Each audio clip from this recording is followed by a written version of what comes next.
Hello बच्चों, आज की क्लास में आपका स्वागत है। आज से हम नया चैप्टर स्टार्ट करेंगे, यूक्लिड की ज्यामिति का परिचय। ये आपका चैप्टर 5 है और ये चैप्टर काफ़ी आसान है। कुछ तथ्यात्मक बातें इसमें बताई गई हैं जिसके बारे में हम थोड़ा डिस्कस करेंगे।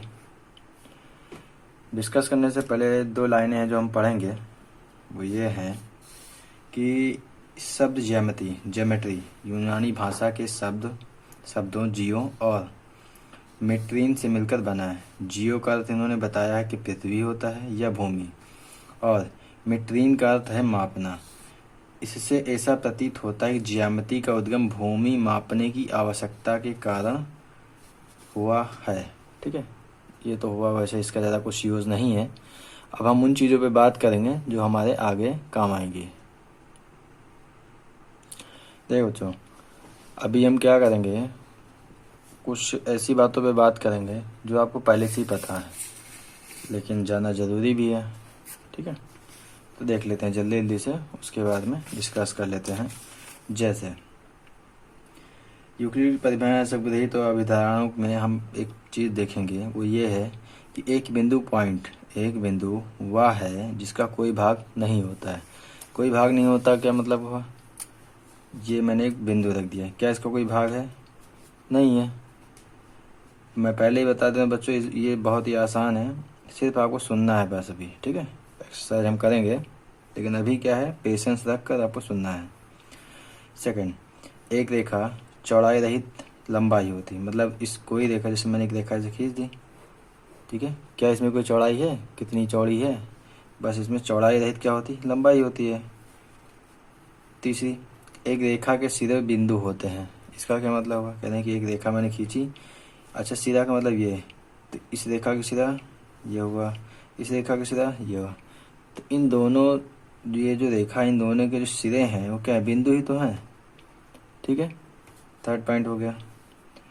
एक सीधी रेखा ऐसी रेखा है जो स्वयं पर बिंदुओं के साथ सपाट रूप से स्थित होती है। एक सीधी रेखा ऐसी रेखा है जो स्वयं पर बिंदु के साथ सपाट रूप में स्थित होती है। एक सीधी रेखा ऐसी रेखा है जो स्वयं पर, इससे सीधी रेखा है, इसमें मैंने बिंदु से ऐसे ऐसे ऐसे करते करते दिखा दिया, वही चीज़ लिखी है। एक सीधी रेखा ऐसी रेखा है जो स्वयं पर बिंदुओं के साथ असपाट रूप से स्थित होती है। ये बिंदु के साथ ही तो है। इस पर देखिए मैं कितनी भी रेखाएं से खींच दूँ, छोटी छोटी छोटी। ठीक है, नेक्स्ट, एक पृष्ठ वह है जिसका केवल लंबाई और चौड़ाई होती है। जैसे ये है, तो इसकी क्या, ये रही लंबाई और ये चौड़ाई। ये पृष्ठ ही तो है, सरफेस। ठीक है, ये सरफेस क्या है? इसकी लंबाई है और चौड़ाई है। ये लंबाई है, ये चौड़ाई है। ठीक है, नेक्स्ट है, पृष्ठ के किनारे रेखाएं होती हैं। जैसे ये पृष्ठ है तो इसका जो किनारा, ये भी एक रेखा है, ये भी एक रेखा है, ये भी एक रेखा और ये भी एक रेखा है।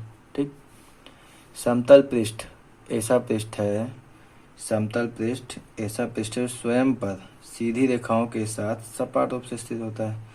अब समतल पृष्ठ है, सीधी रेखाओं के सपाट रूप से स्थित, मतलब इसी को दूसरा कुछ ला के रख दीजिए, क्या हो जाएगा?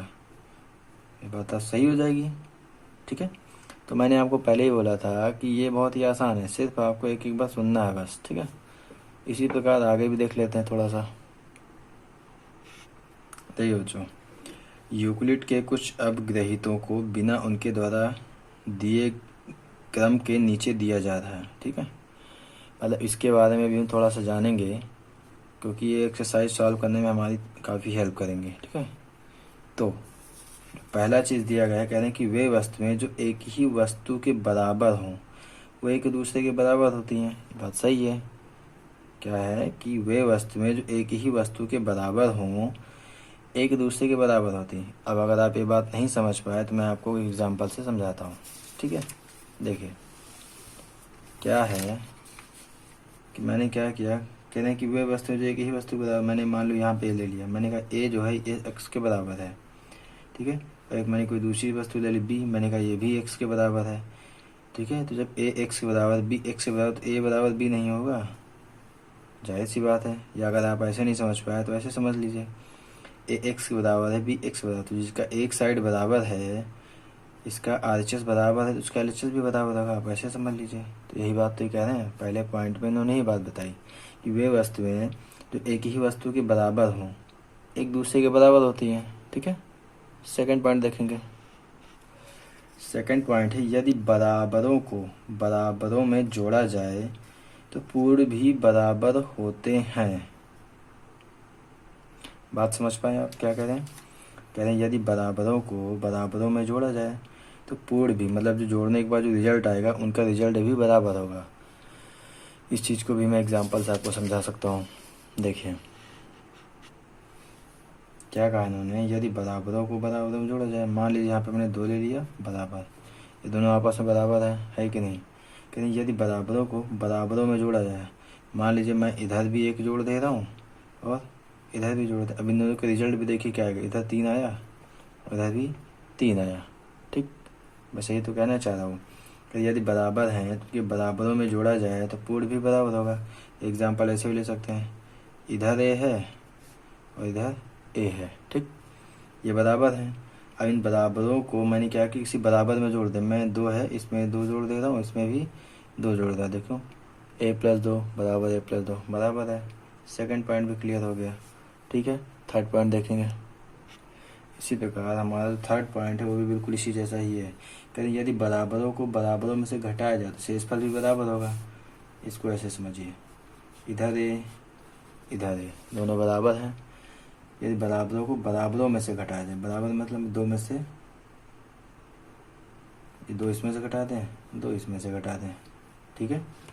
रिजल्ट क्या आएगा, A- 2 A-। अगर ऐसे नहीं समझ पाए तो इसे समझिए, इधर 5 इधर 5। यदि बराबरों को बराबरों में से घटाया जाए, ये बराबर, ये बराबर, मान लो बराबर से घटाना है तो 10 में से घटा दीजिए इसको और 10 में से इसको भी घटा दीजिए।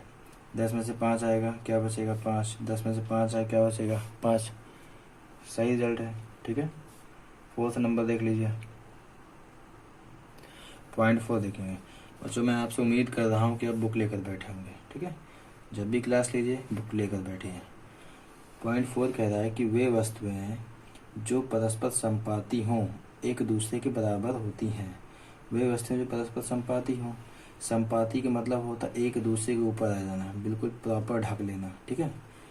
कहने का मतलब ये हुआ कि वे वस्तुएं जो परस्पर संपाती हों, जैसे कि ये मैंने रेखा खींची, इसी के ऊपर मैंने एक रेखा और देखी खींच दी है, तो क्या आप पता कर पा रहे हैं कि इसमें 2 रेखा हैं? नहीं ना, बिल्कुल प्रॉपर एक दूसरे के ऊपर पूरी तरीके से इन्होंने क्या कर लिया, ढक लिया। जाहिर सी बात है बराबर है, तभी तो देखिए पता चल पा रहा है। पॉइंट 4 हमारा क्लियर हो गया। क्या था पॉइंट 4? फिर से बोल देता हूँ, वे वस्तुएं जो परस्पर संपाती हों एक दूसरे के बराबर होती हैं, ठीक है। अब आते हैं नेक्स्ट पॉइंट पे। नेक्स्ट पॉइंट बताइए, पॉइंट नंबर 5। कहने पूर्ण, पूर्ण का मतलब होता है होल, है ना, एंटायर।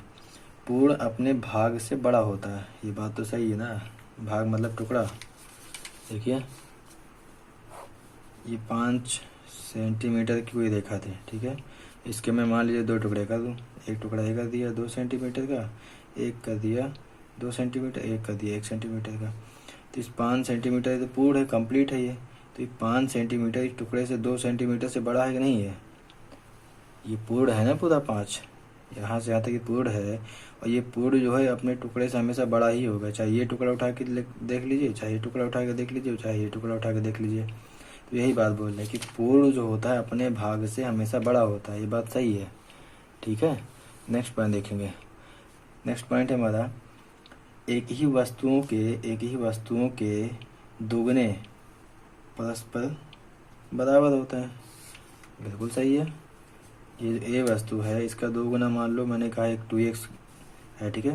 एक जो कोई वस्तु है, ये मैंने कहा कोई वस्तु इसके 2 गुना है, और दूसरी कोई वस्तु है इसका भी मैंने कहा 2 गुना है, ठीक। तो ये जब इसका एक साइड बराबर तो ये इधर वाली साइड भी बराबर होगी ना, ए बराबर बी, पहले पॉइंट के जैसा। नेक्स्ट पॉइंट हमारा, एक ही वस्तुओं के आधे परस्पर बराबर होते हैं। कोई एक वस्तु है उसका हाफ जो होगा वो परस्पर बराबर होगा, ये बात बिल्कुल फैक्ट है, ठीक। तो अब ये हो गया, अब हम आगे देखेंगे। देखिए बच्चों, इसी से आगे हम थोड़ा एक पॉइंट और है वो भी देख लेते हैं। दिया है अभिधारणा एक, इसको भी समझ लेते हैं। ठीक है, बस आपको सुनते जाना है। ठीक, अभिधारणा में दिया है, कहते हैं कि एक बिंदु है, एक बिंदु से एक अन्य बिंदु तक एक सीधी रेखा खींची जा सकती है। सही है, समझ लीजिए। एक बिंदु ये, एक बिंदु ये, एक बिंदु से एक अन्य बिंदु तक एक सीधी रेखा खींची जा सकती है। मैंने क्या किया, यहाँ तक सीधी रेखा खींच दी। ठीक, नेक्स्ट पॉइंट देखिए। दिए हुए दो भिन्न बिंदुओं से होकर एक अद्वितीय रेखा खींची जा सकती है। दिए हुए दो भिन्न बिंदुओं से होकर एक अद्वितीय रेखाएं खींची जा सकती हैं। देखते हैं इसको भी, इसका क्या मतलब हुआ।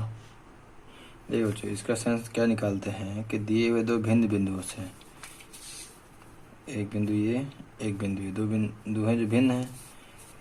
दिए हुए दो भिन्न बिंदुओं से होकर एक अद्वितीय रेखा, अद्वितीय मतलब यूनिक रेखा, यूनिक लाइन, रेखाएं खींची जा सकती है। बात तो सही है। मान लीजिए पी है, ये क्यू है, तो इससे क्या करिए आप, एक ही रेखा तो खींच सकते हैं इस दोनों बिंदुओं से होकर जा रही हो जो, कि और भी कोई खींच सकते हैं। इससे दोनों को इस्तेमाल करना, दोनों बिंदु को इस्तेमाल करना है। ठीक है, इस बिंदु को भी, इस बिंदु को। अगर ऐसे खींचेंगे तो ये बिंदु मिस हो जाएगा, ऐसे खींचेंगे तो ये बिंदु मिस हो जाएगा। लेकिन सोचें कि ये बिंदु भी इस्तेमाल हो जाए, ये बिंदु भी, तो कितनी रेखाएं खींच सकते हैं, सिर्फ और सिर्फ एक रेखा।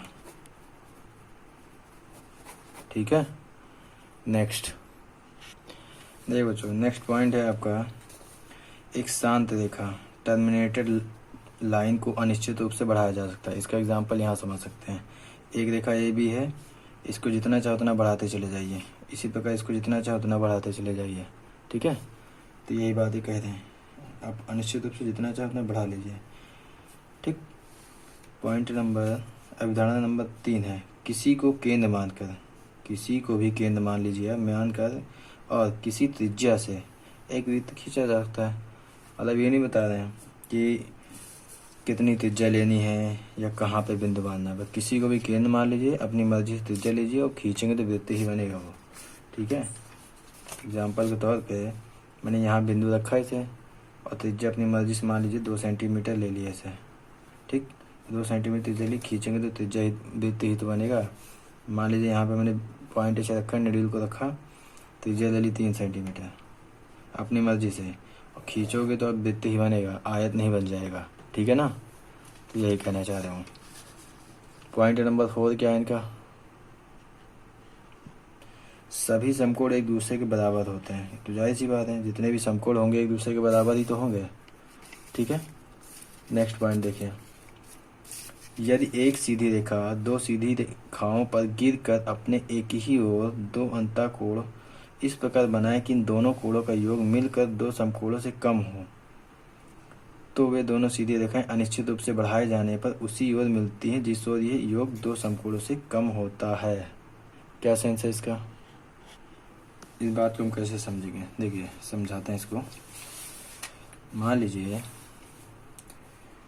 दो सीधी रेखा है, कह रहे हैं कि यदि एक सीधी रेखा दो सीधी रेखाओं पे, एक रेखा ये और एक रेखा ये, ठीक है, एक रेखा ये, एक रेखा ये, इन दोनों सीधी रेखाओं पे कह रहे हैं कि तीसरी रेखा कोई ऐसे गिर जाए। तो मान लीजिए मैंने ऐसे गिरा दिया, ठीक, गिरा दिया, तो कह रहे हैं कि अगर गिरा दिया इन दोनों रेखाओं के जो अंतःकोण, एक ही साइड के जो अंतःकोण, जैसे ये वाला अंतःकोण, ये वाला अंतःकोण, ठीक है, कह रहे हैं कि तो वह दोनों सीधी रेखाएं निश्चित रूप से बढ़ाए जाने पर कह रहे हैं कि इन दोनों कोणों का योग मिलकर दो समकोणों से कम हो। दो समकोण से कम हो मतलब कि 90 90 180, ठीक है, इतना x प्लस वाई जो है 180 से कम आ जाए। ठीक, मतलब इन दोनों में से दोनों को मिलाएं आप और उसका मान कितना आ जाए, 180 से कम आ जाएगा। तो फिर अगर आप ऐसे बढ़ाएंगे ना, ऐसे ऐसे अनिश्चित रूप से, तो कहीं ना कहीं जाके दोनों रेखाएं क्या होंगी, मिलेंगी। किधर मिलेंगी, जिधर कोण कम होगा, इधर नहीं मिलने वाली है, ध्यान रखिएगा इस बात का।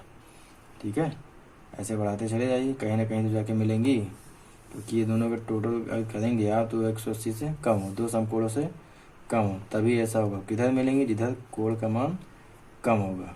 ठीक है, तो ये समझाना चाह रहे हैं। जितनी बेसिक जानकारी थी हम डिस्कस कर चुके हैं। ठीक है, तो ये वीडियो आपको कैसा लगा कमेंट के माध्यम से बताइएगा।